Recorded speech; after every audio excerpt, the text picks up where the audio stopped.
नमस्कार मित्रांनो, मला काही सांगायचं याच्या आजच्या पार्टमध्ये एक भन्नाट मोठी भव्य दिव्य पर्सनॅलिटी मी तुमच्यासाठी घेऊन आलेलो आहे. त्यांचं नाव आहे संग्राम चौगुले.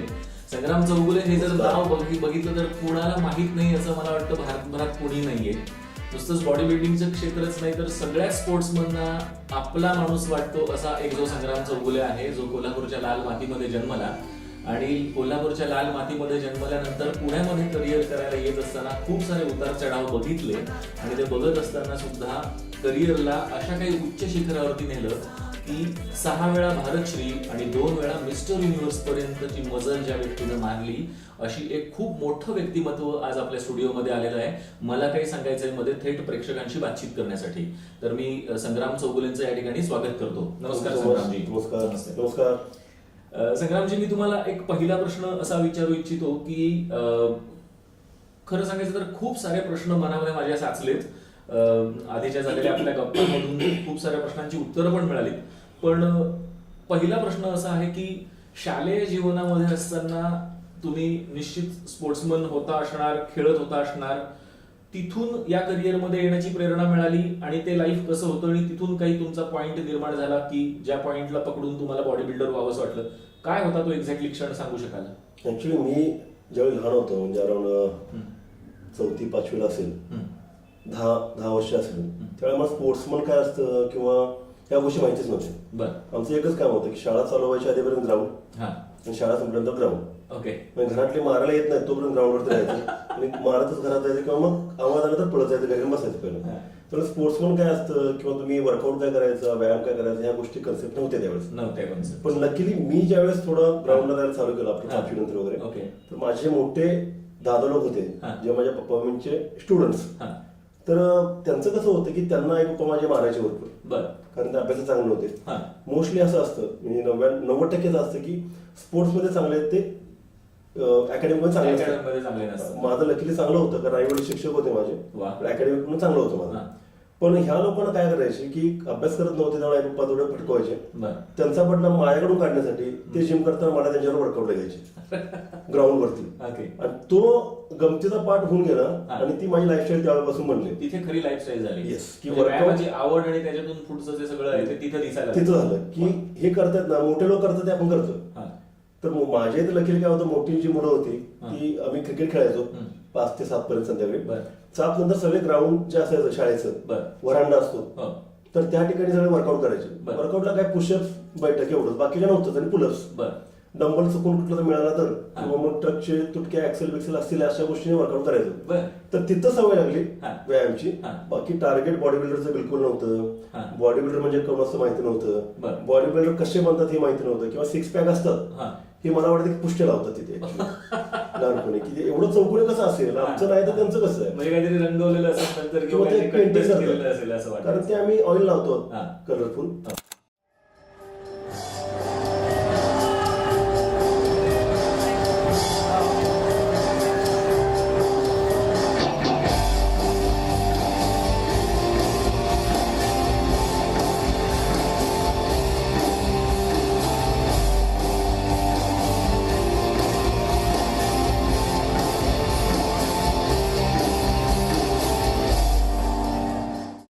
तर त्या बॉडीचा कलर तर असा नसतो, चमकतो, म्हणजे ते काय वेगळं. हा कन्सेप्ट होता. पण तो तेवढ्या पुरता असायचा. रुटीन सेम, शाळेच्या आधी ग्राउंड, शाळेनंतर ग्राउंड, परत ग्राउंड, तेवढंच. म्हणजे ग्राउंड वरती राहिल्यानंतर जो काही फिटनेस होता त्या फिटनेस मधून पुढे हळूहळू तुम्हाला त्याच्यात मिळालेलं नैपुण्य असेल किंवा त्यात मिळालेलं यश आणि त्याच्यातून मग हळूहळू बॉडी बिल्डिंग कडचा कल वाढता झाला. येस. ओके. पुण्यामध्ये येऊन जेव्हा तुम्ही करिअरची स्टार्ट केली आणि खऱ्या अर्थानं कोल्हापूर सोडून पुण्यामध्ये जेव्हा शिफ्ट झाला त्यावेळेला तो प्रवास कसा होता? आणखीन ते इन्स्पायरेशन म्हणू किंवा आपण नक्की काय घडलं की जेव्हा पुण्यात शिफ्ट व्हावं असं वाटलं? खूप मोठी गोष्ट घडली. म्हणजे अभिमानानं सांगू शकतो मी आता की मी डिप्लोमा करायचो तर त्यावेळेस मी फर्स्ट इयरला, सेकंड इयरला फेल झालो. आता फेल झाल्यानंतर सगळ्या गोष्टी त्रास, या सगळ्या गोष्टी घरात काय सांगायचं असं झालं. थोडं रडारडी झाली, फेल कसं झालो, हे कसं बऱ्याच स्पोर्ट्समुळे फेल झालो होतं ऍक्च्युली. तर त्या 6 महिने घरी थांबलो मी. त्या 6 महिन्यामध्ये जिम जॉईन केली. कारण पप्पाने सांगितलं की जिमला जा. माझ्या घरापासून 15 किलोमीटरवरती जिम. मी राहतो कुडीतल्या गावात आणि जिम आहे कोल्हापूरमध्ये तर 15 किलोमीटरचं डिस्टन्स आहे. तर मी एसटीने यायचो आणि मग मला पटत नव्हतं बॉडी करतं. वय काय होतं तेव्हा? अराउंड असेल 19 वर्षाचं असताना. तर त्यावेळेस जिमला चालू केलं जाईल पप्पा सांगतात म्हणून, आणि मग ती आवड लागली किंवा वर्कआउट जायची. तर त्या कंडिशनला काय झालं की 6 महिने माझे निघून गेले इयर डाऊन झाल्यामुळे. माझे जे मित्र होते क्लासमेट माझे ते BE साठी पुढे गेले 1 वर्ष लवकर माझ्यापेक्षा आधी.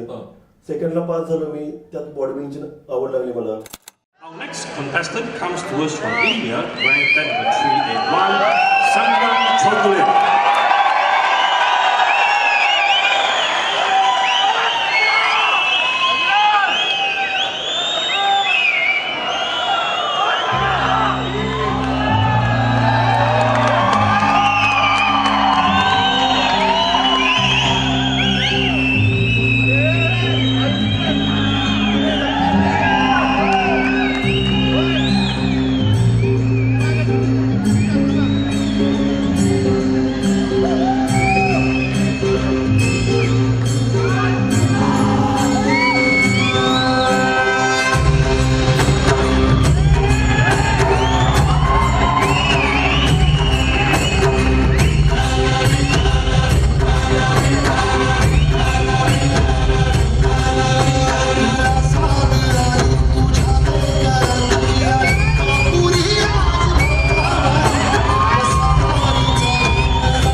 इंजिनिअरपेक्षा बॉडी बिल्डर म्हणून ओळखायला लागलो वर्कआउट करतो म्हणून. पण डोक्यात एक होतं की माझे जे मित्र आहेत ते माझ्या आधी इंजिनियर होणार BE. ते पण डिप्लोमा नंतर झाले होते. तर डिप्लोमा नंतर 3 वर्षात BE होतात, 12वी नंतर 4 वर्षात होतं. पण माझं 1 वर्ष गेलं तर परत मला 4 वर्ष लागणार BE करायला. म्हणून लकीली त्यावेळेस पुण्यामध्ये एक इन्स्टिट्यूट चालू झालं होतं, institute of aeronautical engineering information technology. तर मग तिथं 2.5 इयर्सचा कोर्स होता BEचा. आणि मग त्यावेळेस विमानाचा मेंटेनन्स इंजिनियर किंवा एव्हिएशन इंजिनियर अशा गोष्टी होत्या. माहिती तर काय नव्हतं, BE एवढंच माहिती होतं. कारण मार्क्स चांगले पडले होते म्हणून इंजिनिअरिंग केलं होतं. मार्क कमी पडले, फेल झालो. तर परत डोकं चांगलं होतं, म्हटलं इंजिनियर व्हायचंय. का तर मित्र झाले तर त्यांच्या बरोबरच BE कम्प्लीट करायचं हे डोक्यात ठेवून मी पुण्यात आलो. म्हणून पुण्यामध्ये येणं झालं. बाकी काही टार्गेट नव्हते. बॉडी बिल्डिंग क्षेत्रात जेव्हा तुम्ही ऍक्च्युअली आलात, म्हणजे त्यानंतर तुमचा व्यायाम सराव ह्या सगळ्या गोष्टी चालू होत्या आणि एका बाजूला तुमचं एरोनॉटिकल इंजिनिअरिंग साठीचं येणं पुण्यामध्ये झालं. त्याच्यानंतर जिम ह्या विषयाचं सातत्य कधी चालू झालं? सातत्य तर कोल्हापूर झालं होतं. 6 महिनेच फक्त मिळाले मला कोल्हापूर जिम मध्ये. तिथून पुढे मग परत डिप्लोमा कम्प्लीट केला. गारगोडीमध्ये माझ्यासाठी एका माणसाने जिम टाकली, मी चालू म्हणून. मग ती जिम मला करायला मिळाली. तर त्यानंतर मी पुण्यात आलो. पुण्यात आल्यानंतर कळालं की जिम कशा असतायत किंवा किती लेवलला कॉम्पिटिशन होत आहेत ह्या सगळ्या गोष्टी. कारण तोपर्यंत डेअरिंग नव्हतं स्टेजवर यायचं. पण डिप्लोमा जेव्हा फेल झालं मी तर 6व्या दिवशी मी स्टेजवरती होतो. कारण मी लहानपणापासून खेळतोय तर 6 पॅक वर या गोष्टी ऑटोमॅटिक झाल्या होत्या. तुमचं इंटेक कमी असेल आणि तुमचं वर्कआउट जास्ती असेल तर तुमच्या बॉडीला फॅट लवकर बर्न होतं. मसल प्रत्येकाच्या अंगात असतात, ते व्हिजिबल कधी होतं फॅट कमी झाल्यानंतर. तर फॅट इंटेक मध्ये नव्हताच, खाणं नॉर्मल होतं आणि काम जास्त होतं वर्कआउट. त्यामुळे ऍप्स डेव्हलप लवकर झाले. पण मसल टू मसल मी वर्कआउट करत नव्हतो, तर बॉडी बिल्डर झालो नव्हतो. पण पुण्यात आल्यानंतर लक्षात आलं की काहीतरी केलं पाहिजे बॉडी बिल्डिंग मध्ये. सप्लिमेंट्स काय असतात किंवा बाकीच्या गोष्टी जसं इसेन्शियल गोष्टी ज्या आहेत, विटॅमिन्स काय असतात हे आम्हाला कोणावर माहिती नव्हतं. मग इथं कळालं. हे सगळं नॉलेज पुण्यामध्ये आल्यानंतर तुम्हाला प्रॉपर मिळालं आणि त्याच्यानंतर तुम्ही एका नेक्स्ट लेवलला जायला चालू केलं. नेक्स्ट लेवल म्हणजे काय की हे केल्यानंतर बॉडी चांगली होते तर आपण ते करूयात. मी बॉडी बिल्डर व्हायचं म्हणून काहीच केलं नव्हतं. कारण BE करायचो, अभ्यास करत नव्हतो, पण पैसे भरलेत म्हणून कॉलेजला जायचो आणि घराच्या जवळ जिम होती म्हणून जिम करायचो. पहिली कुठली कॉम्पिटिशन होती तुमच्या आयुष्यातली? बॉडी बिल्डिंगची पहिली कुठली कॉम्पिटिशन? सगळ्यात पहिली कॉम्पिटिशन मी खेळलो अष्ट्यामध्ये. सांगली सांगली मला वाटतं डिसेंबर 99 असेल अरे वा. year, हा. किंवा ऑक्टोबर 99. ती पहिली कॉम्पिटिशन होती अष्टामध्ये, म्हणजे अष्टाश्री असेल, नाव पण माहिती नाही मला. बरं. तर त्या कॉम्पिटिशन फर्स्ट कॉम्पिटिशन मध्येच माझा अराउंड 4th प्लेस बसली होती. 4th place. उत्तेजनार्थ बक्षीस मला मिळालं. बरं बरं बरं. हा. आणि ती माझी पहिली कॉम्पिटिशन. पहिली कॉम्पिटिशन होती. हा. पहिल्यांदाच एक कौतुक झालं आपण ज्याला म्हणू आपण, ते तिथे झालं होतं. कौतुक म्हणण्यापेक्षा कॉम्पिटिशन आली की ते गेली की ते कळालं हा. नाही. पहिलं कौतुक कधी झालं होतं, हा. हे करत करत गेलं कॉम्पिटिशन. हा. ज्यावेळेस मिस्टर इंडिया मारली हा. त्यावेळेस स्वतःला वाटलं मला की आपण आता फील्डमध्ये करू शकतो काय तर. बरं. कारण तोपर्यंत टार्गेट नव्हतं बॉडी बिल्डिंग. 2010 पर्यंत हा. बॉडी बिल्डिंगचं टार्गेट नव्हतं. बरं. कॉम्पिटिशन बऱ्याच जिंकल्या होत्या, हा. पुणेश्री झाला होतं, सगळं झालं होतं. मिस्टर इंडिया जिंकेपर्यंत टार्गेट काहीच नव्हतं की मला काय करायचं. हम्म. तर ती जिंकली त्यावेळी कळालं की चला आपण मिस्टर इंडिया झालो ना तर आपण बॉडी बिल्डिंग करू शकतो. मिस्टर इंडिया हा विषय सर्वसामान्यांसाठी प्रचंड कुतूहलाचा आहे आणि बॉडी बिल्डर्ससाठी सुद्धा तो एक माइलस्टोन मानला जातो. तुम्ही मिस्टर इंडिया पर्यंत पोहोचण्यासाठी नक्की काय काय केलं? रोजचं काम, हा. डाएट करायचं, वर्कआउट करायचं, रेस्ट घ्यायची, हा. परत सकाळी उठल्यानंतर परत तेच काम करायचं. बरं. ही एवढंच काम करायला लागतं Okay. मला जर मिस्टर इंडिया व्हायचं असेल तर. बरं. म्हणजे आधी आम्हाला लागायचं. किती साधारण स्पॅनची मेहनत होती तुमची मिस्टर इंडिया होण्याच्या आधी? किती वर्ष आणि कुठल्या जिम मध्ये तुम्ही हे सगळं करत होता? माझ्यासाठी खूप लांबचा स्पॅन होता कारण माझं टार्गेट नव्हतं. टार्गेट नव्हतं. हा. सो होता होता होत गेलो आणि मिस्टर इंडिया झालो मी. बरं बरं बरं. कारण टार्गेट काहीच करून ठेवलं नव्हतं मी. हा. पहिलं मिस्टर इंडिया कधी झालं तुम्ही? गोव्यामध्ये मी 2010 साली पहिले मिस्टर इंडिया अरे मारली. वा, खूप छान. मग ठरवलं की मिस्टर इंडिया आपल्याला म्हणजे पुढे जायचंय. पुढे जायचं. पण जर तुम्हाला मिस्टर इंडिया व्हायचं टार्गेट असेल, हा. तुमच्याकडे जेनेटिक चांगलं असेल, फायनान्शियल कंडिशन चांगली असेल, हा. कोच चांगला असेल, जिम चांगली असेल, तर तुम्ही 2 किंवा 3 वर्ष टार्गेट ठेवलं हा. तर you can be a very good body builder. क्या बात. आणि मिस्टर इंडिया होणं न होणं हे तुमच्या हातात नसतं, हे जजच्या हातात असतं. जगच्या हातात असतं. पण त्या लेवलची बॉडी बनवायला तुम्हाला हा. 2 ते 3 वर्ष द्यावे लागतात 2 ते 3 वर्षाचा साधारणपणे प्रचंड मेहनत असते त्याच्यामध्ये. रोज. ह्या टप्प्यानंतर जेव्हा आपण एक असा विचार करतो की आंतरराष्ट्रीय बॉडी बिल्डिंग कडे आपण डेफिनेटली आपला कल असतो की बाबा मी मिस्टर इंडिया झालेलो आहे. मला तर म्हणजे सगळ्या प्रेक्षकांना सांगायला मलाच खूप अभिमान वाटतोय की आमचे संग्रामजी 6 वेळा भारतश्री म्हणजे मिस्टर इंडिया झालेले. ही एक खूप अशी वेगळीच गोष्ट आहे की म्हणजे फार रेअरली असं कुठेतरी बघायला मिळतं की 6 वेळा भारतश्री होणं. 6 वेळा भारतश्री होत असतानाची कन्सिस्टन्सी, जो सातत्य मेंटेन करायला लागलं तुम्हाला, त्याच्याविषयी काय सांगाल? म्हणजे हे इतकी सोपी टास्क नव्हती, खूपच युनिक वाटतं आम्हाला हे, म्हणून मला थोडंसं ऐकायचंय. काय जे मी बॉडी बिल्डिंग करायचो ना किंवा जे बॉडी बिल्डर करतात तर त्यांची लाईफस्टाईल बॉडी बिल्डिंग झाली असते. बरं. कारण ते काउंट करून होत नाहीत कधीच. बरं. काउंटिंग कधी होतं ज्यावेळी तुम्ही थांबता, त्याच्यानंतर म्हणजे बॉडी बिल्डिंग थांबलं बरं. मग काउंट करताय की तुम्ही किती वेळा भारतचे झालात, ओ. किती वेळा तुम्ही स्टीलवर झालात. तो पण टाइमच नसतो. हा.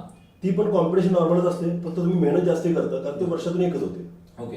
बाकी तुमचे रोज कॉम्पिटिशन चालूच असतं. चालूच असतात. हा. तर तुम्हाला किती वेळा व्हायचं टार्गेट नसतं असं तुमचं. नसतं, करत राहायचं. जिंकायचं एवढं टार्गेट असतं प्रत्येकाचं. जिंकायचं टार्गेट आणि परत मेहनत करायची, परत जिंकायचं. डेली रुटीन तेच.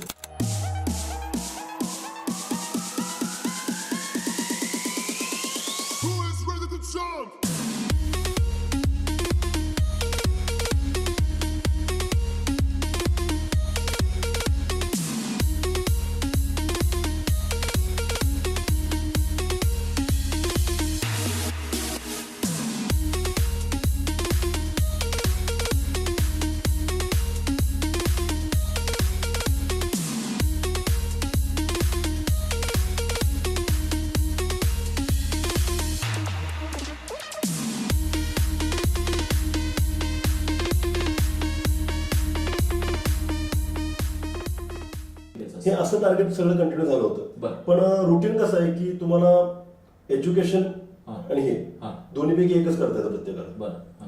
तर डिसाईड कोणाला करायला लागतं की आधी काय करायचं. आधी काय करायचं आणि प्रायोरिटी कशाला येस. द्यायची? त्या करत मी गेलं, माझं एज्युकेशन आधी कम्प्लीट झालं. बरोबर आहे. त्यामुळे माझ्याकडे तो एक प्लस पॉईंट होता Right. की एज्युकेटेड मी आहे. काय काय एज्युकेशन कम्प्लीट झालं आपलं? मी डिप्लोमा केला इलेक्ट्रिकल, नंतर मी एअरोनॉटिकल BA ला गेलो होतो. हा.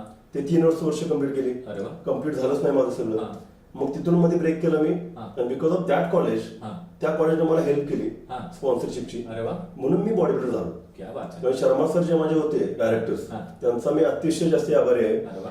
कारण मी डोक्यात काय आलं माझ्या माहिती नाही. मी अचानक एक दिवस गेलो, सरांना सांगितलं की सर मला बॉडी बिल्डिंग करायचं, मी इंजिनियर होणार नाहीये. हा. हा.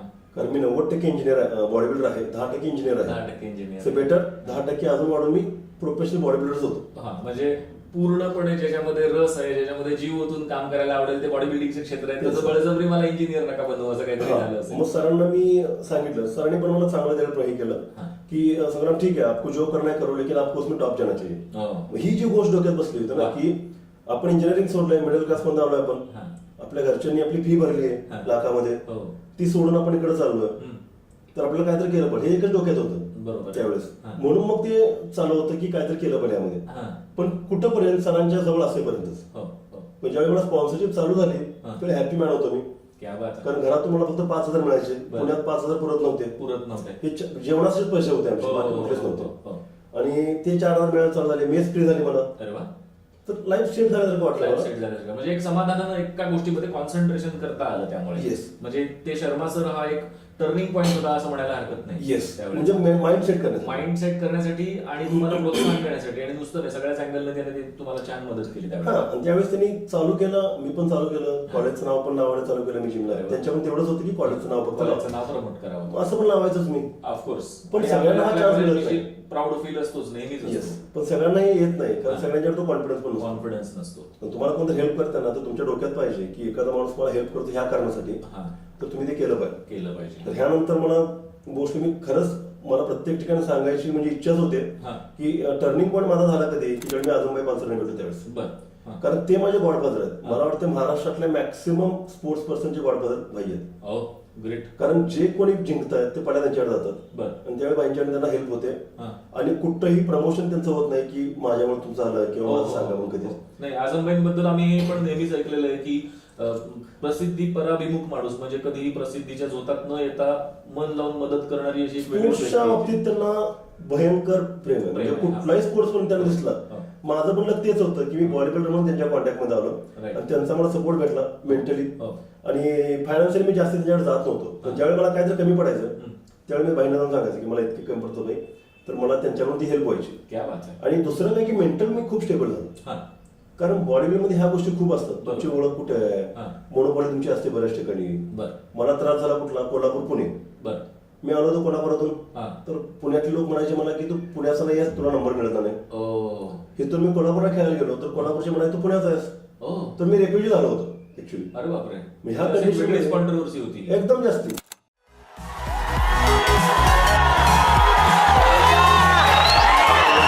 Relax, pose number 3, side chest with cow.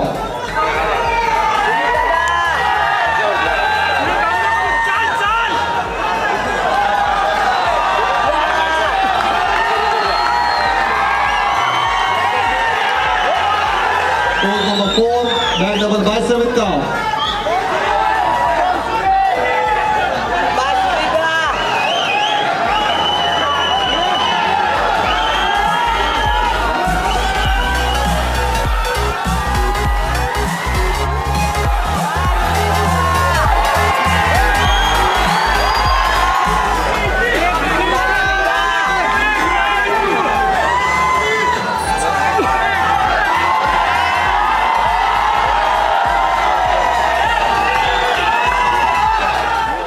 Obviously बरोबर आहे, प्रत्येक जण आपल्या जिल्ह्याचा विचार करणार. राईट. तर ते इथला जिल्हा म्हणायचा की तू कोल्हापूरचा आहेस, आमच्या पोरांचं काय होणार. तिकडचे म्हणायचे तू आता पुण्याचा आहेस, आमचं काय होणार. ह्या कंडिशन मध्ये काय झाली, माझ्यासाठी मी स्ट्रॉंग झालो. राईट. म्हटलं आपलं कोणच नाही आता.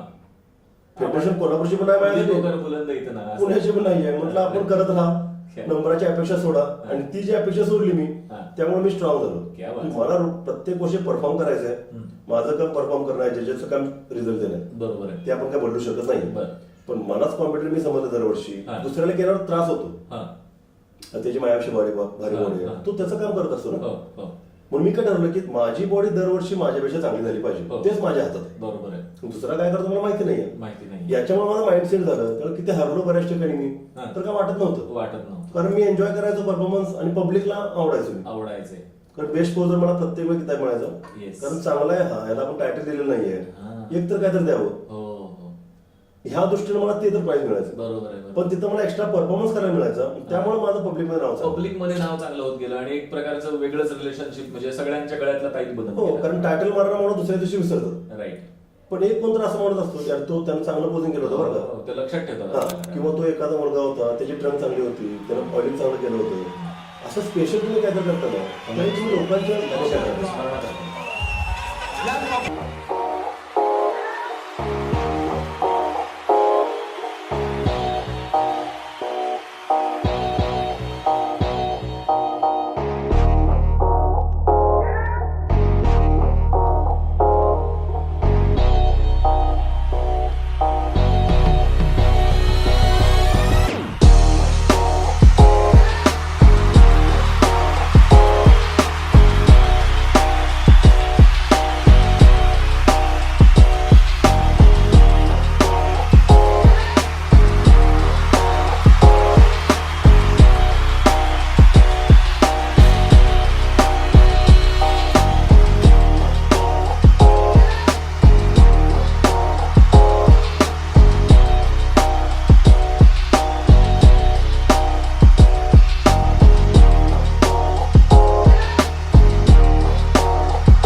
टायटल जिंकणार दुसऱ्या दिवशी विसरतात. हा, राईट. स्टेजच्या खाली आलो तर आम्ही सगळे सारखेच सारखेच दिसतो. दिसतो. 19-20चा फरक असतो. तर ह्या जो कन्सेप्ट आहे ना की इथं मला एज्युकेशन माझं कामाला आलं, हा, डिसिजन मेकिंग जसं करतात ना Right. ते हे असतं. म्हणून मी ह्या गोष्टीमध्ये असं करत करत मग 2010 नंतर हो. ठरवलं हा, की मला इंटरनॅशनल जायचंय. हा. आणि ज्यावेळी इंटरनॅशनल गेलो हा. त्यावेळी समजलं की आपली कुठली लेवल आहे. ओके. इंटरनॅशनलला जाण्याचा जो प्रवास होता म्हणजे इंटरनॅशनल पहिली तुम्ही जी कॉम्पिटिशनसाठी गेलात ज्याला मिस्टर युनिव्हर्स म्हणू आपण, तर मिस्टर युनिव्हर्सच्या कॉम्पिटिशनला गेल्यानंतर तुम्हाला काय वेगळेपण जाणवलं, आणखीन स्वतःमध्ये काय कमतरता जाणवली? सगळ्यात माझी पहिली कॉम्पिटिशन 2010 ची होती. बरं. ती मिस्टर एशिया हा, बहारेनला होती. ती बहारीनमध्ये होती. ती कॉम्पिटिशन खेळण्याचं पण एक रिझन होतं की मला विमानात बसायचं होतं. हा, फ्लाईटमध्ये बसण्यासाठी हा. मला फक्त कॉम्पिटिशन जायचं होतं. अरे वा. आणि खूप खटपट केली. मी ते काय सांगत नाही मी इथं काय खटपट केली. खूप खटपट. मी अख्खे 15 दिवस घालवलं सिलेक्शन करण्यासाठी माझं. बर. गेलो आणि बहारीनमध्ये होती ती बहारीनमध्ये competition. होती. तर तिथं मला काय एज असेल त्यावेळेला? अराउंड मी 24 असेल, 24 वर्षाचे असतात. 25-20 आता एवढं काय नाही. 2010 साली. बरोबर आहे. So around 25. हा, तर तिथं गेलो तर प्रॅक्टिस एवढं केलं नव्हतं. हा. पण तरी पण 5th प्लेस बसली मला पहिलीच इंटरनॅशनल कॉम्पिटिशन. पहिली इंटरनॅशनल. आणि मोठ्याच्या मोठे मेडल मिळालं. बर. मग मला कळालं की आपण चांगला बॉडी बिल्डर होऊ शकतो. कारण मी किती कष्ट केले मला माहिती हा, बरोबर आहे. आहे. मी किती प्रिपेअर केलं मला माहिती आहे. बरोबर आहे. एवढ्याच्या प्रिपरेशन मध्ये हा. मी एशियन कंट्रीज मध्ये 5th प्लेस बसते माझ्या ग्रुपमध्ये. प्लेस बसते, मोठी गोष्ट हा, होती. तर मी डेडिकेटेडली केलं की तेच Right. टार्गेट ठेवून हा. तर हा. नक्कीच मी बॉडी बिल्डर होऊ शकतो. बरोबर आहे. आणि ती गोष्ट माझ्या डोक्यात कायमची बसली होती. आणि ती डोक्यात ठेवून मी 2011 साली प्रिपरेशन केलं आणि त्याच कॉम्पिटिशनला माझं 3रं प्राइज बसलं. हो, ग्रेट. म्हणजे पहिलं माझं मेडल हा. जे आलं 2011 साली आलं एशियामध्ये. हा. मग- That was first international medal. Yes. हा. 500 तर मिळालंच. हा. पण जास्त रेकग्नाइज मेडल, Recognized medal आहे. गोल्ड मेडल किंवा हे Right. किंवा सिल्वर मेडल मला मिळालं. वा. मग त्यावेळी समजलं की आपण थोडं प्रयत्न केले होते तर फायनान्शियल कंडिशन चांगली नव्हती. हा. आपण अजून पण डेडिकेटली करू शकतोय. हा. माझ्याकडे हेल्प नव्हती, कोच नव्हता. हो. तर अजून चांगलं केलं तर आपल्याला मेडल मिळू शकतं. बरोबर आहे. म्हणून मी मग 2012 साली प्रिपरेशन केली. हा. आणि 11 साली मला समजलं की माझी वेट कॅटेगरी कुठली आहे. ओके. कारण ठराविक कंट्री आहेत ते त्यांचा ग्रुप बनवतात की ह्या कॅटेगरीमध्ये तुमचा हाच बॉडी बिल्डर खेळणार. बर. एशियाला पण तोच, हा. वर्ल्डला पण तोच. वर्ल्डला पण. त्यांची टीम फिक्स असते. बर. मग हे मला 2 वर्षात कळालं होतं. बर. 10ला आणि 11ला. हा. म्हणजे 12ला मी एशियाला गेलो तर तयारीत नव्हतो बर. आणि जायचं नव्हतं कारण प्रिपरेशन नव्हतं. हम्म.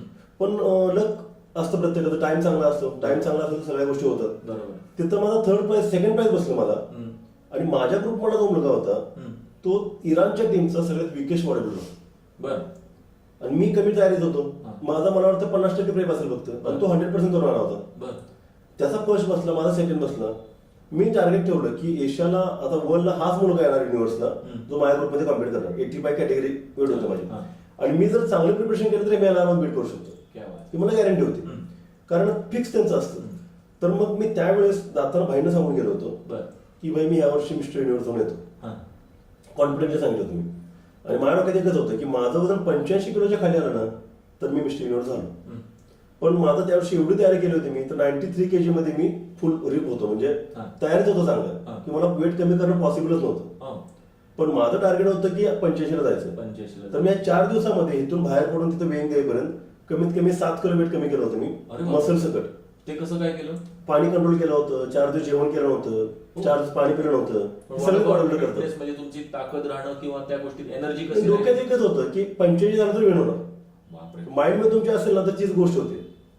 एवढे किलो कमी म्हणजे किती किलो कमी? 8 किलो कमी केलं होतं. 8 किलो 4 दिवसामध्ये ड्रॉप करायचं येस, स्वतःला. पाणी बंद केलं होतं, अंगात पाणी पण बाहेर काढलं होतं, एक तास स्टीम मध्ये जाऊन बसायचो. ओठ सगळे फाटले होते कारण पाणीच नव्हतं अंगामध्ये, अरे बाप. खाणं नव्हतं. कसं तर करून वेईंग केलं तर माझं वजन झालं होतं 84 kg. हो. बाहेर येतानाच मी डन केलं होतं की मी Competition घेणार आहे. क्या बात आहे, क्या बात आहे. आणि मग वजन तुमचं कसं असतं की बॉडी बिल्डर स्ट्रिंग करतात बॉडी, हा. त्यांना 2 दिवस जरी भेटले हा. खायला हा. तरी त्यांचे 4-5-6 किलो वजन आरामात वाढतो. हा. कारण फक्त तुमची बॉडी सुकलेली असते. हा. तर त्या कंडिशनला काय झालं, मी जेव्हा स्टेजवर गेलो तर माझं वजन 90 kg होतं. हो. वेट कमी केलं होतं 85 मी. पण 2 दिवसामध्ये माझं फुल अप बॉडी झाली, 90 kg दिसायची बॉडी. बरं. मग स्टेजवरती मी होतो 85 किलो स्टेजवर, हा, पण पण माझं वेट 90 होतं. क्या पण वेट एकदाच चेक करतात. हा, परत चेक नाही तर करत. त्या ग्रुपमध्ये मी 1 साइड होतो हा. आणि इझिली मी सांगितलं होतं मी वेळ होतो म्हणून. क्या बात तर आहे. तो मोमेंट जो होता ना तो सगळ्यात मेमोरेबल मोमेंट होता. वा. त्याचं रिझन काय होतं, एक तर मी महाराष्ट्राला पहिला होतो ज्याने युनिव्हर्स जिंकलं. हा. दुसरं काय होतं की तुमचा फ्लॅग वर जातो हा. राईट, भारताचा तिरंगा वरती जात आणि असताना. ही खूप कमी लोकांना चान्स मिळतो. हा. एक तर सोल्जर असा त्यांना मिळतो की त्यांच्या बॉडीवरती फ्लॅग टाकतात. बरोबर. आणि आमचं कंडिशन कशी आहे स्पोर्ट्स पर्सनची की तुमच्या देशाचा फ्लॅग वरती घ्यायचा म्हणून एक चान्स मिळतो हो. वर्षातून. वर्षातून. तर तो भेटला ना तर ती म्हणजे तुम्ही हे सांगू शकता सगळ्यात आनंदाचा क्षण आहे. येस. आणि त्यानंतर मग जे तुम्ही कौतुक म्हटलं हा. मग त्यानंतर कौतुक चालू झालं. हो. मग जोपर्यंत पहिलं मी काय तर- इंटरनॅशनल बॉडी बिल्डिंगचं मेडल जेव्हा तुम्ही मिळालं, पहिली कॉम्पिटिशन जिंकली, तिथून खऱ्या Yes. अर्थानं आणि ते पण कसं आहे की तुम्हाला सांगावं लागतं लोकांना हा. तुम्ही जिंकलाय. कुणाला तुम्हाला कौतुक करायचं हाऊस नसते, ओके. पण तुम्ही सांगता त्याला कौतुक 100% करतात कारण आमचा गेमच दिसत नाही कुणाला. गेम दिसत नाही.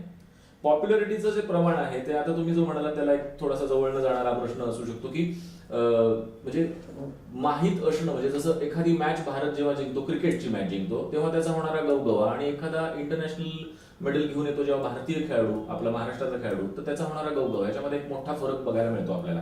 म्हणजे हा अवेअरनेस मधली कमतरता आहे की मीडिया कमी पडतो, नक्की काय म्हणा? मीडिया 100%. मीडिया कमी पडतो. कारण कसं आहे की ज्या गेमला लोक पैसे देऊन बघतात, हा. ज्या गेमसाठी लोक पैसे खर्च हा. करतात, तोच गेम मोठा होतो. हो. ओके. तर आता क्रिकेटला लोक पैसे देऊन भरतात, बेटिंग चालतं क्रिकेटवरती, बरोबर आहे. त्याच्यावरती बिझनेस चालतात. Business. बॉडी बिल्डिंग वरती कोणाचा बिझनेस चालत नाही. हो. उलट बॉडी बिल्डर काय करतायत की आजकाल काय होतं, बॉडी बिल्डर पाहिजे तर बाकीचे लोक पळून जातात. बरं.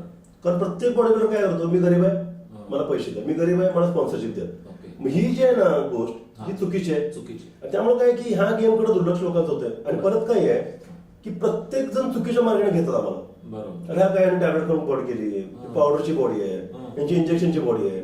म्हणजे स्वतःला करता येत असेल ना तर दुसऱ्याला असं निगेटिव्ह करायचं. निगेटिव्ह. आणि मग एखाद्या कुठल्या तरी ऍथलीटमुळे सगळ्यात कम्युनिटीला प्रॉब्लेम थोडासा म्हणजे त्याला निगेटिव्ह अँगल न बघितलं जातं. येस. ओके. त्यामुळे हे काय आहे की मीडियानं तर सपोर्ट केला आम्हाला. आजकाल तेच चालेल, जो गेम टीव्हीवरती येतो ना हा.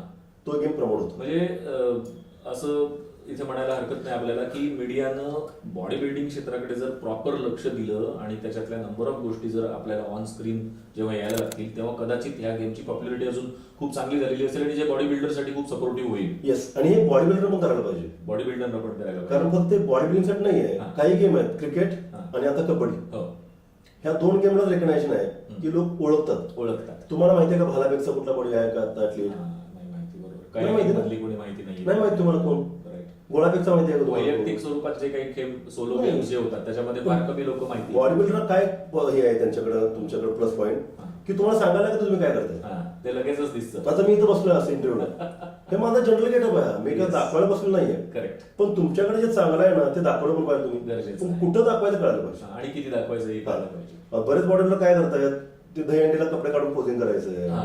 गणपतीत पोजिंग करायचंय, तो टाइमपास झाला. तो टाइमपास. तुम्ही स्वतःला जर टाइमपास करून प्रमोट केलं ना तर तुमचा टाइमपास सगळेच त्याच करणार. दृष्टिकोनातून लोक पण बघायला येतात तुमच्याकडे. अरे काय बॉडी देखणे गेली बॉडी बनवत आहे. हा. तुमच्याकडची वस्तू जी आहे ना तुम्ही त्याला किती व्हॅल्यू देताय हे इम्पॉर्टंट आहे. राईट. तुमची व्हॅल्यू तुम्ही ठरवायची, दुसऱ्याने ठरवणार कोणी. ऑफकोर्स. आपणच आपल्याकडे बघण्याचा दृष्टिकोन हा व्यवस्थित नीट पारखून घेऊन टप्प्याटप्प्यानं नियोजनात्मक पुढे जाणं गरजेचं असतं. उगाच नुसतं शो ऑफ करणं गरजेचं नसतं. कुठलीही गोष्ट विदाउट ऑर्गनायझेशन होऊ शकत नाही. You have to organise for that. Great. तुम्हाला प्रमोट करता आलं पाहिजे तुम्हाला बस. निश्चितच.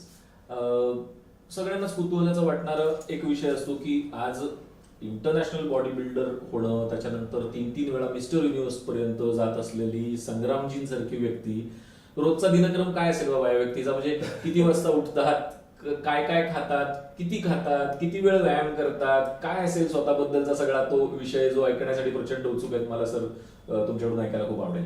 ज्यावेळी मी कॉम्पिटिशन करायचो ना त्यावेळेस शेड्यूल माझं वेगळं हा. होतं. त्यावेळेस जे रेग्युलर बॉडी बिल्डर करतात की सकाळी उठून त्यांचा डाएट जो असेल आमचा प्रत्येकाचा वेगळा डाएट असतो.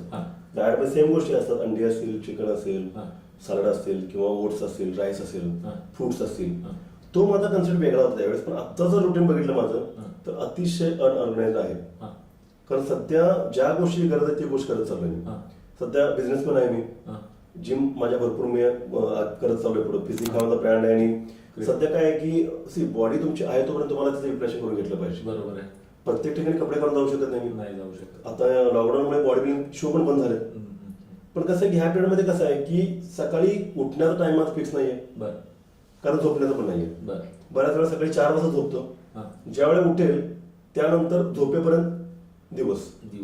असं काय नाही की किती वाजता उठतो, कितीला काय खातो. उठल्यानंतर जो डाएट खाईल तो खाईल. सप्लिमेंट माझं पहिल्यांदा असतं किंवा ब्रेकफास्ट असेल. त्यानंतर टाइम भेटला मध्ये तर काय तर खायला मिळतं. पण अशा वेळेस असं खातो की जे इसेन्शियल असेल माझं. म्हणजे असं काय पर्टिक्युलर नाहीये की मला बॉईल चिकनच खायचंय, बॉईल एगच खायचे आहेत मला. तर आता तशा गोष्टी करत नाही. मी आता मला मेंटेन करायचं काम चालू आहे. सो मी लमसम कॅलरीज घेतो ज्यातून चांगल्याच कॅलरी मिळतील मला आणि फॅट नाही वाटणार बॉडी. सो मी आवाडवे दिसणार नाही. किती तास साधारणपणे आत्ताच्या घडीला आपण म्हणजे एका इंटरनॅशनल बॉडी बिल्डरच्या बद्दल कुतूहल आहे म्हणून विचारतोय की आता किती तास व्यायाम करता? जेमतेम 1 तास करायला टाइम मिळतो. ओ. कारण जिम मध्ये जर गेलो तर पहिली प्रायोरिटी माझी मेंबर्स आहेत. वर्कआउट करायला जिम मध्ये गेलो मी 6 वाजता तर 10 पर्यंत माझा वर्कआउट संपत नाही. पण 4 तास वर्कआउट नाही करत मी. वर्कआउट तसा माझा होतो 40-45 मिनिटातच कम्प्लीट. पण तो कम्प्लीट व्हायला 40-25 मिनिटं मला 4 तास घ्यायला लागतो. कारण कुणा चुकतंय का मग त्याला ट्रेन कर. ते पण सांगा. कोण मध्ये मेंबर येतात सर फोटो काढायचे त्यांना फोटो दे. काही लोकांचे क्युरी येतात की सर काय खाऊ काय नको ते करत राहा.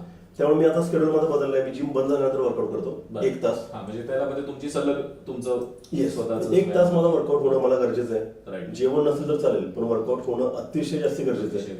कारण तो माझा टाइम गेला, तो दिवस गेला तर उद्या मला तो दिवस मिळत नाही. तो मायनसच होतो. जेवण कसं बॉडी स्टोअर असतं. राईट. ते थोडं बॉडी युज करून घेईल, थोडी बॉडी अॅनाबॉलिक कॅटाबॉलिक स्टेज मध्ये जाईल, थोडा फॅट लॉस होईल, थोडा मसल लॉस होईल. पण वर्कआउट माझं होणं गरजेचं आहे. नाहीतर माझा माइंडसेट होत नाही. सो 1 तास मी कंपल्सरी वर्कआउट करतो. 1 तास. आणि जेव्हा इनिशियल स्टेजला होता म्हणजे जेव्हा तुम्ही भारतश्री झाला तर त्यावेळेला मग तुमचा किती वेळ व्यायाम चालायचा? दिवसामध्ये कमीत कमी 4 ते 5 तास व्हायचं. 5 तास कंटिन्युअस नाही. सकाळी स्पीड व्हायचं, संध्याकाळी स्पीड व्हायचं. अडीच तास असू शकते किंवा सकाळी 2 संध्याकाळी 3 तास. पण तेवढा टाइम जायचा. पण आता जेव्हा एस्टॅब्लिश लेवलला जेव्हा तुम्ही काम करता त्यावेळेला एक 5 तास वगैरे असं काही नाहीये. 1 तासावरती हे सगळं व्यवस्थित पॉसिबलच नाहीये. कारण बाकीचा पसारा पण तेवढाच आहे. त्या सगळ्याच गोष्टींचे व्याप सांभाळून आपल्याला त्यावेळेस कसं होतं की त्यावेळी टार्गेट असायचं की मला मसलला डेफिनेशन द्यायची आहे. हा माझा वीक मसल आहे, ह्याला ट्रेन करायचं जास्ती. तर मला बॉडी चेक करायला लागायची. पर्टिक्युलर मसल मला टाइम द्यायला लागायचा. आता तसं नाही. आता ओव्हरऑल वर्कआउट करायचं, फिट राहायचं. बरोबर. टार्गेट आहे. आतापर्यंतच्या या करिअरचा ग्राफ हा असा पूर्णपणे सरळ उंच जाताना आपल्याला बघायला मिळतो. सगळ्यात छान असा आलेला बॉडी बिल्डिंग क्षेत्रातला तुम्हाला मनाला भावलेला आणि लक्षात राहिल्याचा अनुभव काय सांगाल? सगळ्यात पहिली गोष्ट म्हणजे काय, कुठेही लाईनमध्ये थांबायला लागत नाही. क्या बात आहे. ठीक आहे. बॉडी बरेच काय होतं की सगळेजण म्हणतात की बॉडी बिल्डिंग करून काय मिळालं किंवा कशाला बॉडी बिल्डिंग करताय, त्यात काय नाही आहे. सगळ्या गोष्टी तुम्हाला डायरेक्ट मिळत नाहीत. जी तुम्हाला प्रायोरिटी मिळते बऱ्याच ठिकाणी की तुम्ही समजा कुठल्या तरी इव्हेंटला गेलात तर तुमच्याकडे एवढे लोक येतात. आपल्यासारखेच माणसं म्हणजे मी माणूस आहे आणि माणसंच माझ्याकडे बघायला येत आहेत आणि गर्दी करतायत ही प्रत्येकाला प्राऊड करायची गोष्टी. कारण एखादा 7 आश्चर्य जे आहेत, आपण जग फिरतो किंवा इथून आपण ताजमहलला जातो फोटो काढायला, आश्चर्य आहे म्हणून. पण माणसं जेव्हा आमच्या लाईन मध्ये थांबतात की आमचा फोटो काढायचा आहे, तो जास्त प्राऊड करणारी गोष्ट आहे. कारण तुमच्यासारखीच माणसं तुमचे फोटो काढायला थांबतात. तर प्रत्येक दिवस हा आमचा मला प्राऊड कडे जातो. कारण गाडीतून उतरल्यापासून गाडीत बसेपर्यंत लोक येत असतात, दादा म्हणतात, सर म्हणतात, भाऊ म्हणतात, काय पण म्हणतात, पण एक फोटो पाहिजे, एक फोटो पाहिजे. फोटो काढायचे वेळी बंद होतील ना हा. त्यावेळी आमचा प्राऊड संपला असं मला वाटतं. बरेच लोक फोटो द्यायला त्यांना त्रास होतो, हा.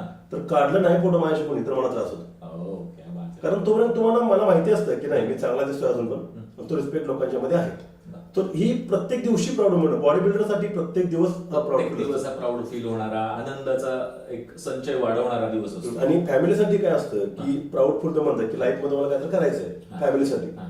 आपण आपल्या आई वडिलांसाठी काहीच करू शकत नाही, कारण त्यांच्याकडे त्यांची अपेक्षा नसते. एकच गोष्ट करू शकतो आपण की ज्यावेळी आपल्या वडिलांना आपल्याला ओळखतात हा. ती प्राऊडफुल गोष्ट असते तुमच्यासाठी. माझे पप्पा आता पण मी पुढे चालू तर मागून चालतात माझ्या, बरोबर आहे.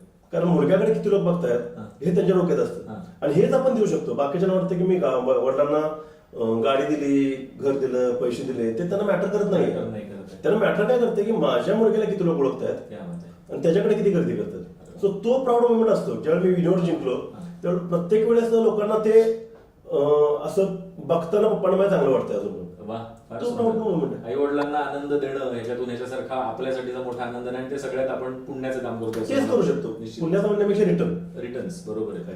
जे आई वडिलांनी आपल्याला दिलं त्यातून आपण त्यांना दिलेली छोटीशी त्याची ही असते, Yes. रिटर्न्स असतील.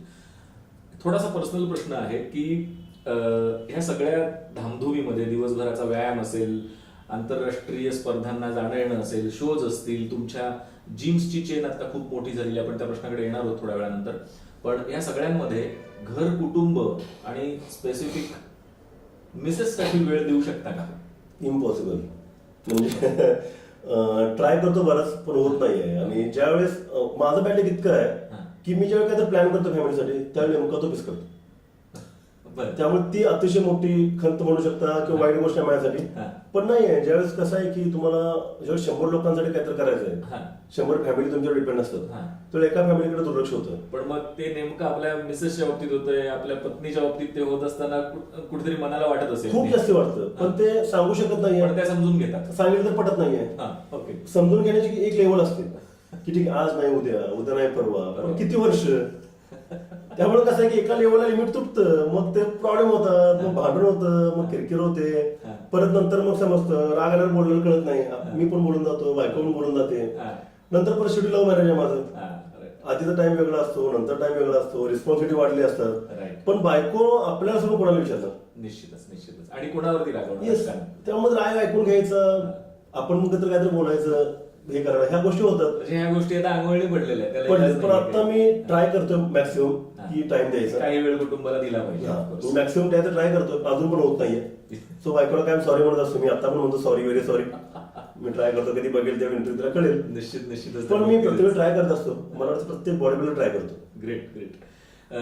जसं तुम्ही मला सांगितलं की तो छान सुखद अनुभव असतो जेव्हा तुम्हाला लोक फॉलो करतात. तुमचे वडील तुमच्याकडे एक मुलाला आपल्याला फॉलो करत असताना लोक बघतात, कंटिन्यू त्याच्याबरोबर फोटो काढून घेत असताना बघितलं जातं. खंत पण अशी एक काहीतरी असू शकेल की ती खंत काय असेल? एक बॉडी बिल्डर म्हणून इथपर्यंतच्या मोठ्या प्रवासामध्ये एक खंत वाटत असेल कदाचित, काय असू शकेल ती? खंत माझी मला नाहीये, पण मला जे बॉडी बिल्डर त्यांची खंत खूप वाटते. बरं. म्हणजे बऱ्याच राग येतो मला ऍक्च्युली. बरं. कारण तुम्ही कसं आहे की तुम्ही एक कंपनी, स्वतः एक कंपनी आहे. हा. जसं झाडाचं तुम्ही एक बी लावताय आणि मोठं झाड होतं आणि ज्यावेळी फ्रुट्स येतात, बरं. कधी येतात सांगा बरोबर? तुम्ही त्याला स्वतः झाडाला जपताय किंवा ते मोठं चांगलं प्रॉपरली मोठं होतंय, सगळीकडे डेव्हलप होतं त्यावेळेस. बरं. आता ते डेव्हलप व्हायला वेळ लागतो खूप. हो. तर बॉडी बिल्डर हे डेव्हलप होत असं रोजच्या रोज. हा. ग्रोन बॉडी बिल्डर असतो, महाराष्ट्री मारतोय किंवा बरेच कॉम्पिटिशन मारतो आणि लोकांच्याकडे जातो की मी गरीब आहे म्हणून. बॉडी बिल्डर गरीब कधीच असू शकत नाही. ती खंत वाटते. खूप जास्त खंत वाटते, ती बॉडी बिल्डरची वाटते मला. ओके. कारण तुम्ही बॉडी बनवताय ना, हा. तर तुम्ही जगाची कुठलीही गोष्ट करू शकता. राईट. सो तुम्ही लोकांच्याकडे जाताना गरीब आहे म्हणून कधी नाही गेलं पाहिजे. हा. तुमचं तुम्ही प्रपोजल मांडा, तुम्ही ते चांगलं प्रेझेंटेशन करा. डेफिनेटली समोरची व्यक्ती ऐकली तर ठीक आहे, नाही तर दुसरी व्यक्ती असू शकेल, पण गरीब म्हणून प्रेझेंट करू नका. नाही, गरीब म्हणजे तुम्हाला हेल्प करतील लोक, Right. तुमच्यावर दया करतील. दया कशाला दया पाहिजे? नकोय. कारण तो एवढा स्वयंसिद्ध माणूस आहे तर त्याच्यावर दया का? आपण आपल्या बॉडीवर दया करत नाहीये. आम्ही 4-4 दिवस पाणी पित नाही हा. ती बॉडी बनवायला. आणि ते 10, 15, 20 लाख रुपयासाठी तुम्ही पाय पडायला जातो लोकांच्या की मी गरीब आहे, मला पैसे द्या. जिथं गरज आहे ना तिथं तुमच्याकडे 100% पैसे येतातच. क्या बात आहे. मी कुठल्याही बॉडी बिल्डर विचारतो आता की तुम्ही मिस्टर इंडियात आलात किंवा तुम्ही आता बरेच बॉडी बिल्डर छोट्या घरातले आहेत, मला एकाने पण सांगायचं की त्याच्याकडे पैसे कसे आले. ओपनली मी विचारतो की एका बॉडी बिल्डरचा खर्च 50,000 महिन्यात असतो, जॉब करत असतो, 15,000 पगार असतो. स्पॉन्सरची बऱ्याच लोकांना नसते, तरी पण त्यांचा दरवर्षी खर्च कम्प्लीट होतो आणि बरेच लोक मल्टिपल टाइमला मिस्टर इंडियन मिस्टर महाराष्ट्र झाले. क्या बात आहे. त्यांना कळायला पाहिजे की तुम्ही काहीतरी काम करताना त्याला कुठनं तर तुम्हाला काहीतरी मिळतंय आपल्याकडून, मिळतंय. पण ते कसं मिळतंय ना हा. हे बघण्यापेक्षा हे लॉंग टाइम कसं मिळेल ह्याचा विचार केला पाहिजे. म्हणजे एक प्लॅनिंगची चांगली आवश्यकता आहे येस, त्याच्यासाठी एज्युकेशन पाहिजे. त्याच्यासाठी एज्युकेशन म्हणजे शिक्षणाचा उपयोग तिथे होतो. येस, की राईट टाइमला डिसिजन घेणं इम्पॉर्टंट असतं. राईट. सिम्पल काय आहे की तुम्ही बॉडी बिल्डर आहात, हा. बॉर्न बॉडी बिल्डर नाहीये, हा. तुम्ही बॉडी कष्टानं झालेलं आहे. बनवली. हो. आणि जी गोष्ट तुम्ही बनवणार ती जाणार आहे. बरोबर आहे. जी देवाने तुम्हाला दिली ती कधी जात नाहीये. राईट. देवाने तुम्हाला नाव दिलं नाही, नाव घरच्यांनी दिले, नाव कायमचं राहणार आहे तुम्ही असेपर्यंतच. बरोबर. तुमच्या नंतरचा विचार करून फायदा नाहीये. पण मसल हार्ट तुमचा आहे, तो लंग्स आहेत, किडनी आहे, लिव्हर आहे, ब्रेन आहे, त्या देवाने दिलेत शेवटपर्यंत थांबणार. ह्या सगळ्या गोष्टींचा जर तुम्हाला युटिलायझेशन करता येत असेल ना तर लाईफमध्ये तुम्ही सगळ्या गोष्टी करू शकता. ओके. सो मसल आणि माइंड याचा तुम्ही 100% यूज करून घेतला तर लाईफमध्ये तुम्ही कधीच कुठली गोष्ट तुमच्या नाही असं होणार नाही. आणि हे कधी करायचं आहे की तुम्ही नॉर्मल माणसापेक्षा वेगळात तुम्ही बॉडी बनवली. जे काही तुम्ही बनवलंय ते तुम्हाला विकता आलं पाहिजे. जे काही तुम्ही बनवलंय त्याचं तुम्हाला युटिलायझेशन करता आलं पाहिजे. की बॉडी बिल्डर आहे ना तर बॉडी बिल्डरच्या काय काय गोष्टी आहेत, सप्लिमेंट्स आहेत, काही पण आहेत, कपडे आहेत, शूज आहेत. आता मी केस वाढलेत, केसाच्या गोष्टी आहेत. तुमच्याकडे जे आहे ना ते तुम्हाला विकता आलं पाहिजे. ज्या दिवशी तुम्हाला हे जमेल ना, म्हणजे एक उत्तुंग शिखरावरती पोहोचत असताना, करिअर जपलेलं असताना, करिअरच्या एका चांगल्या उच्च दर्जावरती पोहोचलेलं असताना दुसऱ्या बाजूला त्याला मार्केट करणं, हे दोन गोष्टींचा जर चांगला समन्वय साधता आला तर तो सक्सेसफुल आपण त्याला. ऑब्व्हियसली आता बघा की तुम्ही बॉडी बिल्डर होत चाललाय, राईट. तुमचा खर्च वाढलाय, राईट. किती लेवलपर्यंत बॉडी बिल्डर तुम्हाला माहिती आहे. हो. आता ह्या लेवलला तुम्ही जातात, एकदा तुमचा पॉईंट संपला पीक टाइम, नंतर तुम्ही वरून खाली येणार डायरेक्ट. राईट. तुम्हाला काय केलं पाहिजे, तुम्ही इकडून बॉडी बिल्डिंग वाढवत चाललाय ना, ह्या बेसला तुम्ही इकडं तुमचा पॅरलेल वेस्ट बनवला पाहिजे. बरोबर आहे. की बॉडी बिल्डिंग करताना मला काहीतरी मिळतंय ना ते बंद केलं तर ते माझा सोर्स तेवढाच राहिला पाहिजे. सोर्स तेवढाच राहिला पाहिजे. म्हणजे त्याला प्रॉपर मार्केट करणं आणि त्याचं विपणन जे आहे त्याच्यासाठी स्वतःला डेव्हलप केलं पाहिजे. डेव्हलप केलं. की इन्व्हेस्ट इन जनरल काय की तुम्हाला पैसे मिळायला पाहिजे. राईट. बॉडी बिल्डिंग करताना तुमची लाईफस्टाईल असते ती दुसऱ्यावर डिपेंड असते. Right. दुसरे तुम्हाला देतात, हॉटेल बुकिंग दुसरे करतात, स्टे दुसरे करतात, फूड दुसरे लोक देतात. बरोबर. कधीपर्यंत देतात, बॉडी बिल्डर आहे तोपर्यंत. आहे तोपर्यंत जब तक नाम आहे. हा, मग इथं तुमचं वाचलं ना आता. बरोबर आहे. तुमचे पैसे वाचलेत, ट्रॅव्हलिंगचे वाचलेत, खायचे वाचलेत, हो. फिरायचे वाचलेत. ते Right. वाचलेले पैसे कुठे इन्व्हेस्ट करा ना, क्या बात आहे. Right. हा. की हे आता वाचलेत ना हे नंतर युज करा. नंतर युज करतो. हा बेस तुम्ही जर केला नाही ना, म्हणजे त्याचं योग्य नियोजन होणं खूप गरजेचं असतं अतिशय आणि जास्त त्या वेळेलाच झालं पाहिजे. येस, कारण तुम्ही टॉपला गेलात तर खाली पडणार 100%. 100%. जर विचार केला नाही तर. बरोबर आहे. सो पॅरल तुम्ही जर मार्क ठेवला असेल हा. तर खाली पडणं इम्पॉसिबल. म्हणजे नाण्याच्या दोन्ही बाजू या ठिकाणी जर एकाच वेळेला नीट सांभाळता आल्या तर तो एक सक्सेसफुल ऍथलीट असू शकतो, सक्सेसफुल बॉडी बिल्डर असू शकतो, सक्सेसफुल स्पोर्ट्समन असू शकतो. Yes. असं याच्यातून म्हणायला हरकत नाही आपल्याला. पुढचा एक प्रश्न असा आहे सर की सरकारकडून बॉडी बिल्डिंग ह्या क्षेत्राबद्दल तुम्ही काय सांगाल, म्हणजे तुमचं वैयक्तिक मत काय आहे? आता बरेच लोक गव्हर्नमेंटला खूप शिवाय देत आहेत किंवा त्यांना टीका करतात गव्हर्नमेंटला की गव्हर्नमेंट आम्हाला काही देत नाहीये, मोस्टली बॉडी बिल्डर. बरोबर आहे, गव्हर्नमेंट काय देत नाहीये, मी पण त्या बॉडी बिल्डर मधलाच एक आहे. तर मला ऍक्च्युली गव्हर्नमेंटकडनं काय हे नाही आहे की खंत नाही मला गव्हर्नमेंटकडनं काय. कारण गव्हर्नमेंट कसं आहे की प्रत्येकासाठी करू शकत नाही. बरोबर आहे. पण काही गोष्टी तुम्ही स्वतः पण केल्या पाहिजेत. बरोबर आहे. तुम्ही स्वतः करत राहा, त्यातून गव्हर्नमेंट तुम्हाला काहीतरी दिलं ना तर चांगली गोष्ट आहे ना. बरोबर आहे. आता क्रिकेट प्लेअर जे आहेत ते प्रत्येकाला जॉब नाहीये नाही. गव्हर्नमेंटकडे. नाही. तुम्ही परफॉर्मन्स करत राहताच ना. बरोबर आहे. तसं काय की तुम्ही जॉबसाठी जर तुम्ही बॉडी बिल्डिंग करत असाल ना, गव्हर्नमेंट जॉब दिले म्हणून हा. तर चुकीची गोष्ट चुकीची आहे. गोष्ट. आणि त्यासाठी मी गव्हर्नमेंटला ब्लेम करू शकत नाही. बरं. कारण प्रत्येक स्पोर्ट्समॅनला जॉब देणं पॉसिबल नाहीये. बरोबर आहे. तुम्ही बॉडी बिल्डरला मिळत नाही असं म्हणताय, सगळ्यांना बॉडी बिल्डर मिळत नाहीये, पण काही लोकांना मिळाली जॉब. काही लोकांना मिळाली आहे. तसं प्रत्येक स्पोर्ट्स मधल्या सगळ्याच लोकांना जॉब मिळत नाहीये. हा. तुम्ही टॉपला जा, हा. तुम्ही तुमचं जर ते दाखवलं, तुम्ही तुमचं काय काय तुमच्याकडे आहे, बरं. तुमची स्ट्रेंथ काय आहे किंवा तुम्ही काय केलंय हे तुम्ही पटवून दिलं ना तर तुम्हाला जॉबची करायची गरज पण नाहीये. राईट. एक यालाच स्पर्शणारा एक प्रश्न विचारतो की समजा तुमच्या रँकचा विचार करता, तुमचा इंटरनॅशनल असण्याचा, इंटरनॅशनल बॉडी बिल्डर असण्याचा विचार करता गव्हर्नमेंटनं जर तुम्हाला क्लास 1 लेवलचं एखादं पद देऊ केलं तर स्वीकाराल का? 100% स्वीकारेन. पण कुठलं स्वीकारेन माहितीये का, जिथं माझा यूज होईल. क्या बात आहे. म्हणजे मला पोलीस काय करायचंय. आता मला डीवायएसपी ची पोस्ट मिळत होती, तर मी म्हटलं की डीवायएसपी होऊन मी काय करू. एखादा मुलगा एमपीएससी युपीएससी करतोय तर तो त्या कामासाठी अभ्यास करतोय, 5-5-6 वर्ष घालवतोय. तर माझी पोस्ट किंवा माझ्यामुळे त्याला अडत असेल तर मला त्याचा उपयोग नाही आहे. बरोबर आहे. मी बॉडी बिल्डिंग करतोय, मी पोलीस काय करणार आहे? माझं कसं आहे की मला डिस्ट्रिक्टचा स्पोर्ट्स ऑफिसर बनवा, हा, जेणेकरून की जिथं माझं युटिलायझेशन होईल तिथे. Right. किंवा जे कॅटेगराईज केले पाहिजेत की ज्यांना वर्ल्ड चॅम्पियनशिप जिंकली आहे किंवा ज्याने युनिव्हर्स जिंकलंय किंवा जे इंटरनॅशनल कॉम्पिटिशन जिंकले आहेत, त्यांना तुम्ही एखादं संकुल करून द्या बरोबर आहे. आणि त्या संकुलाची जबाबदारी त्यांच्यावर द्या की बाबा तू हे स्पोर्ट्सचा आहे ना तुझं फील्ड, तू कुठल्या गावचा आहेस, त्या ठिकाणी किंवा ज्या ठिकाणी गरज आहे की इथल्या लोकांना सगळं मिळतं पण ट्रेनिंग मिळत नाही आहे, त्या फॅसिलिटी मिळत नाही आहेत, गव्हर्नमेंटनं त्या फॅसिलिटी त्या प्लेअरला दिल्या पाहिजेत आणि त्यानं प्रामाणिकपणे तिथल्या लोकांना ती हेल्प केली पाहिजे. करता आलं पाहिजे. बरोबर. आणि ती फुकट करायची गरज नाहीये. बरोबर आहे. हा. तुम्ही आम्हाला जागा प्रोव्हाइड करा, हा. बाकीचा खर्च पाहिजे तर आम्ही करतो. बरं. प्लेसमेंट पण अवघड आहे आजकाल. बरं. किंवा एखादं बऱ्याच ठिकाणी अशा बिल्डिंग पडून आहेत गव्हर्नमेंटच्या, हा. तर काहीच होत नाही. हा. अशा बिल्डिंग जरी माझ्यासारख्या लोकांनी दिल्या, हा.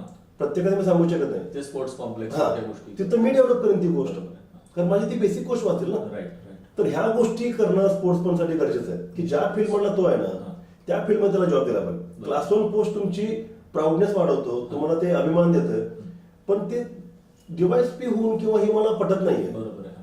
कारण तिथं आम्ही बसून डेड झालो. त्याच क्षेत्रात राहून काहीतरी आपल्याला करता येईल अशी जर पोस्ट मिळाली तर निश्चित तो आनंद 100% घेईन आणि मी त्यात बाकीच्यांना पण हेल्प करेन की तुम्ही इथपर्यंत कसं जाऊ शकता. खूप छान. आपण या क्षेत्रामध्ये इथपर्यंत पोहोचलेले असताना निश्चित कोणाकडे तरी ह्या सगळ्याच पिरियडमध्ये नेहमी आदर्श म्हणून बघत आलेले असणार आहे. तुमचा आदर्श कोण आहे? ऑब्व्हियसली माझा आदर्श ज्यावेळी मी बॉडी बिल्डिंग करायचे वेळी अर्नॉल्ड होते. हा. रिझन काय आहे, नॉट ओनली बॉडी बिल्डिंग, हा. काम की त्यांचा टाइम स्पेंड त्यांनी कसा घालवला. बर. की ते पण लहान गरीब घरात आले होते, हा. आर्मीत होते, हा. नंतर त्यांनी बॉडी बिल्डिंग चालू केलं, स्ट्रगल केलं खूप जास्ती, हा. चांगले बॉडी बिल्डर बनले, हा.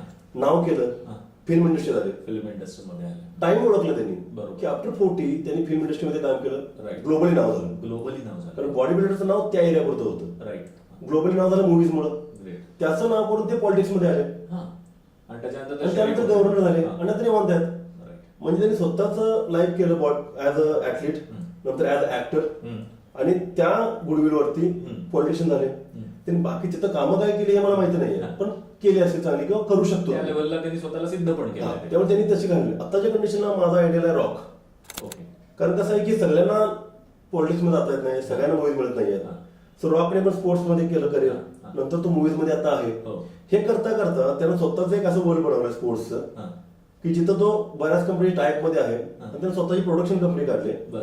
की जिथं लाईफ टाईम आता त्याला स्वतः जरी ऍक्टर झाला नाही हा. तर दुसऱ्या ऍक्टरने घेऊन तो काहीतरी काम करू शकतो ग्रेट. किंवा स्पोर्ट्स लोकांसाठी बरंच काम करतोय. तर पॉलिटिक्स मध्ये जाणं माझं पण टार्गेट नाहीये, हा. कारण ते जमलं पाहिजे जमलं जाणं, पाहिजे. पण ते माझा प्रांत नाहीये तो. बरोबर. आणि पण तुम्हाला जमेल असं वाटत पण हा. नाही, कारण तुम्ही एक अस्सल खेळाडू आहात. मी असं बोलणारा माणूस आहे की Right. सरळ सरळ आहे की आहे, नाही ते नाही. राईट. आणि ते मला माझं फील आवडत नाही मला ते पॉलिटिक्स कधी पहिल्यापासून. आणि कारण मला माझ्याशी पॉलिटिक्स झालं आवडत नाही, मी दुसऱ्याशी कसं काय करू. बरोबर आहे. बरोबर आहे. सो रॉक्सचं कसं आहे की स्पोर्ट्स मधून मूवीज मध्ये आलाय आणि त्याने स्वतःच एक वर्ल्ड बनवलंय की तो दुसऱ्याला पण तो हेल्प करू शकतो आणि स्वतःचा पण लाईफस्टाईल जगू शकतो. सो तो आयडिया माझा आता आहे. ग्रेट. आजपर्यंत खेळ, पदक आणि एका बाजूला व्यवसाय याचा उत्कृष्ट समन्वय जेव्हा आपण संग्रामजींकडे बघतो त्यावेळेला आपल्याला सगळ्यांना वाचायला, ऐकायला, पाहायला मिळतो. संग्रामजींच्या स्वतःच्या फिजिक नावाचा ब्रँड आपल्याला आज महाराष्ट्राच्या कानाकोपऱ्यापर्यंत गेलेला आपण बघतो. हा ब्रँड डेव्हलप करणं आणि व्यवसायामध्ये स्वतःला एका चांगल्या लेवल पर्यंत नेऊन ठेवणं, याच्या मागची थोडक्यात एखादी स्टोरी सांगाल की कसं मॅनेज केलं तुम्ही हे सगळं? सिम्पल कसं आहे की तुमच्याकडे बॉडी असताना तुमच्या बॉडीमध्ये तुम्हाला ओळखतात आणि माझ्या तिथे चालू हा. होतं. मी जेव्हा फर्स्ट युनिव्हर्स जिंकलो हा. त्यावेळी माझं नाव खूप चांगलं झालं, बरं. पण 2 महिन्यानंतरच माझा एक छोटा ऍक्सिडेंट झाला स्टेजवरती बरं. आणि 1 वर्ष मला काही करता नाही आलं. माझी बॉडी डाऊन झाली 2-3 महिन्यात. लोकांनी मला बघायचं सोडलं, कारण माझी आयडेंटिटी बॉडी बिल्डर होती. त्यावेळेस मी ठरवलं की बॉडी आहे म्हणून मला ओळखतं असं झालं तर मी लॉंग टाइम करू शकत नाही. सो ठरवलं की आपलं नाव चांगलं केलं पाहिजे, ज्याला आपण ऍटलिस्ट मरेपर्यंत टिकू शकतो. बरोबर आहे. म्हणून मग काय केलं की स्वतःचा बिझनेस केला पाहिजे म्हणून मी आणि माझा एक मित्र आहे मी भावासारखा युवराज म्हणून, तर आम्ही फिजिक हा ब्रँड त्यावेळेस चालू केला होता. बरं. तर त्यावेळेस मी बॉडी बिल्डिंग करायचो हा. आणि तो मॅनेज करायचा. बरं. तर ह्या गोष्टी होत गेल्या आणि आताच्या कंडिशनला मी माझ्या जवळच्या लोकांनी घेऊनच हा. पहिल्यांदा गेल्या 7 वर्षामध्ये 8 जिम झाल्या होत्या अरे वा. माझ्या पुणे जिल्ह्यात. खूप छान. आणि आत्ताच्या कंडिशनला माझ्या 15 जिम आहेत. अरे वा, अभिनंदन. सो 8 वर्षामध्ये माझ्या 8 जिम झाल्या, पण ह्या 1 वर्षात माझ्या 7 जिम झाल्या. अरे वा, अभिनंदन. याचं रिझन काय आहे की कोरोनाला तुम्ही अपॉर्च्युनिटी मध्ये कन्वर्ट केलं. कोरोनामध्ये काहीतरी केलं मी. क्या बात आहे. प्रत्येकाने कोरोनामध्ये काय केलं नाहीये, तर हो. कोरोना म्हटलं तर मी केलं बऱ्याच गोष्टी वा वा, फार की सुंदर. टाइम ओळखता आला पाहिजे तुम्हाला राईट. आणि तुमचं पोटेन्शियल यूज करता आलं क्या पाहिजे. बात आहे. जसं माझं गुडविल चांगलं ठेवलं मी, मला बऱ्याच लोकांनी जॉईन केलं. मी कन्सेप्ट घेऊन आलोय हा. की माझ्या जिम मध्ये ओनर आणि ट्रेनर हा कन्सेप्ट नाहीये. राईट. जे ट्रेनर आहेत तेच माझ्या जिमचे ओनर आहेत. बरोबर आहे. सो लॉंग टर्म माझा बिझनेस आहे. राईट. आणि मी इथून पुढे काय केलंय, जे माझे लँड ओनर आहेत त्यांनाच मी पार्टनर केले. राईट. सो रेंटचा इश्यू नाहीये, हा. माझ्याकडे एम्प्लॉईचा इश्यू नाहीये, ब्रँड नेम माझ्याकडे आहे आणि मी ब्रँड अँबॅसेडर आहे. राईट. सो ह्या गोष्टी मी माझ्या ओळखलेत आणि त्या टाइमला काय गरजेचं आहे त्या गोष्टी करत चाललोय. छान. रोजच्या रोज माझा प्लॅन ठरतो की आज काय करायचं. वा. माझा मोठा कुठला प्लॅन नसतो कारण उद्याच मला माहिती नाही काही. बरोबर आहे. हा. So आजच्या दिवसात आहे ना, मी डोक्यात करतो की आज आहे रात्रीपर्यंत, सकाळी उठल्यानंतर माझा प्लॅन नवीन काहीतरी काय तर असतो गोष्टी नाही. असतील. पण टार्गेट एवढंच आहे की कारण 50 जिमचा माझा प्लॅन आहे अरे वा. की त्या निमित्ताने मिनिमम 50 लोक तर जिमचे ओनर होते. वा. तर मी माझा कन्सेप्टच तो आहे की माझ्या जिम मध्ये जो काम करतोय तो जिमचा ओनर पाहिजे. वा. फार सुंदर त्यामुळे संकल्पना आहे. कारण ती लॉंग टर्म चालायचं असं केलं पाहिजे. राईट. कारण फक्त तुमच्या नावामुळे कुठली गोष्ट चालत नाहीये. राईट. नाव आणि काम दोन्ही गोष्टी असल्या पाहिजेत आणि तुमची टीम. बरोबर. जोपर्यंत चांगली टीम तुमच्याकडे नाहीये, टीम असली पाहिजे पण चांगली टीम असली पाहिजे. बरोबर. चांगली टीम जोपर्यंत तुमच्याकडे नाहीये तोपर्यंत तुम्ही कुठलीही गोष्ट करू म्हणजे शकत नाही. चांगली टीम बिल्ड करणं आणि मग व्यवसायाबद्दलचे सगळेच प्लॅनिंगचे योग्य वेळेला आराखडे बांधणं ही Yes. त्यातला एक महत्वाचा युएसपी आपण म्हणू शकतो. Yes. शेवटचा प्रश्न तुम्हाला विचारतोय आणि आपल्या सगळ्याच प्रेक्षकांसाठी हा खूप महत्वाचा प्रश्न राहणार आहे. मला काही सांगायचंय या आजच्या प्रोग्राम मध्ये तुम्ही जेवढं मनापासून ज्या ज्या गोष्टी आतापर्यंत सांगत आलेल्या आहात अगदी आतून युथ साठी काय सांगाल आज? युथला मला प्रत्येक वेळी सांगायचं असतं की तुम्ही तुमची स्ट्रेंथ ओळखली पाहिजे. बर. बरेच लोक काय करतात, दुसऱ्याला फॉलो करतात की त्यानं काय केलं. बऱ्याच लोकांना वाटतं की मला संग्रामसारखं व्हायचं आहे, संग्रामसारखं बॉडी बिल्डिंग करायचं आहे, संग्रामसारखं मला गाडी घ्यायची आहे, फिरायचं आहे. संग्राम सारखं बॉडी बिल्डिंग करत नाहीये. संग्राम काय करतोय ते करणं इम्पॉर्टंट आहे. बर. म्हणजे कोणासारखं होणं करणं काय, कोणाला कॉपी करणं चांगली गोष्ट आहे, हा. पण त्याच्या कुठल्या गोष्टी कॉपी केल्या पाहिजे तुमच्या कामाच्या आहेत. हा. जसं माझे केस वाढले तर केस वाढून काय कॉपी संग्रामसारखं होणार नाही. कुणासारखं दिसण्यापेक्षा कुणासारखं असणं इम्पॉर्टंट आहे. बरोबर. सो प्रत्येकाला एवढं सांगेन मी की प्रत्येकामध्ये एक वेगळी स्ट्रेंथ असते. राईट. तुम्ही जर तुमची स्ट्रेंथ ओळखली हा. तर त्या स्ट्रेंथ मध्ये तुम्ही जास्ती काम केलं हा. तर तुम्ही त्या लाईफ मध्ये सक्सेस करू शकता. ओके. एवढीच गोष्ट आहे. फार सुंदर. आज आपल्या स्टुडिओमध्ये एवढ्या बिझी शेड्यूल मधून एवढी इंटरनॅशनल लेवलला पोहोचलेली मोठी व्यक्ती आली. आमच्या छोट्याशा या प्रोग्राम मध्ये त्यांनी स्वतःचा येऊन एवढा महत्वाचा वेळ दिला. खरं सांगायचं तर मी नुसतं थँक्यू म्हणणं हे खूपच छोटा वर्ड होऊ शकेल, पण तरी पण मला थँक्यूच म्हणावं लागतंय. संग्रामजी तुम्ही इथे आलात त्याबद्दल ऍक्च्युली मला थँक्यू म्हणायचं आहे कारण हे जे आहे हा. मला काय सांगायचं आहे हे प्रत्येक ठिकाणी सांगायचं असतं मला. त्यामुळे जिथं प्लॅटफॉर्म मिळतो हा. आपली तर रिलेशन खूप चांगले आहेत आणि कमर्शियल गोष्टी नाही आहेत. नाही नाही. मला काय सांगायचं आहे ते लोक म्हणतील तुला सांगायचं सांग ना, हा. तुला आम्ही काही देणार नाही. हा. तुम्ही पण मला देत नाही, मी देण्यासाठी काय नाही. पण मला काय सांगायचं आहे त्यासाठी तुम्ही हे बनवलंय, माझ्यासाठी बनवलं तुम्ही. Yes, sir. तर मला सांगायचं काय ते. Right. त्यामुळे मी तुमचा खूप म्हणजे आभारी आहे आणि असे माझ्यासारखे खूप लोक आहेत की ज्यांना काय ते सांगायचं आहे निश्चितच. आणि त्यांच्यासाठी प्लॅटफॉर्म खूप इम्पॉर्टंट आहे. Yeah. तुम्ही किती मोठं स्टेज आहे ते मॅटर करत नाही, तुम्ही कन्सेप्ट काय घेऊन आलाय क्या बात आहे. फार छान. ती मॅटर करते. त्यामुळे मी खूप हॅपी आहे आणि देवदत्तचं आणि माझं रिलेशन आधीपासून खूप चांगलं आहे कारण त्यांचं पण एक टार्गेट होतं की त्यांच्या फिल्ममध्ये त्यांना काम करायचं आहे, माझं पण टार्गेट होतं की मला आवडतं मला काम करायचं आहे. ज्यावेळेस तुमचं पॅशन प्रोफेशन सेम असतं त्यावेळेस तुम्ही काय मिळते याचा विचार कधी करत नाही कारण सॅटिस्फॅक्शन जास्त इम्पॉर्टंट असतं. So thank you so much. Thank you so much.